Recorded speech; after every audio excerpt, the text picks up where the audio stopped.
കേരളത്തിൽ എവിടെയും അല്ലെങ്കിൽ കേരളത്തിന് പുറത്ത്, ഇന്ത്യക്ക് പുറത്ത് ഓഫ് ക്യാമ്പസുകൾ ആരംഭിക്കുന്നതിനുള്ള അനുമതി നൽകണം എന്നുള്ളത്. ഈ ലോക മലയാള സമ്മേളനം ഉണ്ടല്ലോ, നമ്മുടെ സർക്കാർ കൊട്ടിഘോഷിച്ച് നടത്തുന്ന ഒരു വലിയൊരു മാമാങ്കമാണ്. അതിൽ പ്രവാസികളായ പ്രതിനിധികൾ എല്ലാ തവണയും ആവശ്യപ്പെടുന്നതാണ് വിദേശ രാജ്യങ്ങളിൽ നമ്മുടെ സർവകലാശാലകൾക്ക് ക്യാമ്പസ് അനുവദിക്കണം എന്നുള്ളത്.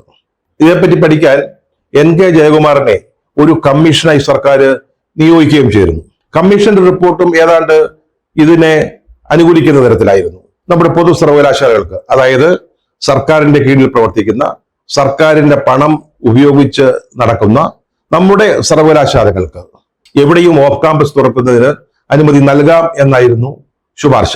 ഇതിന്റെയൊക്കെ അടിസ്ഥാനത്തിലാണ് CPM പാർട്ടിയുടെയും അംഗീകാരത്തോടുകൂടി ഈ ശുപാർശ കഴിഞ്ഞ തിങ്കളാഴ്ച നടന്ന മന്ത്രിസഭാ യോഗത്തിൽ വന്നത്. ഇത് കണ്ടപ്പോൾ നമ്മുടെ മുഖ്യൻ പിണറായി വിജയന് അത്ര ബോധിച്ചില്ല.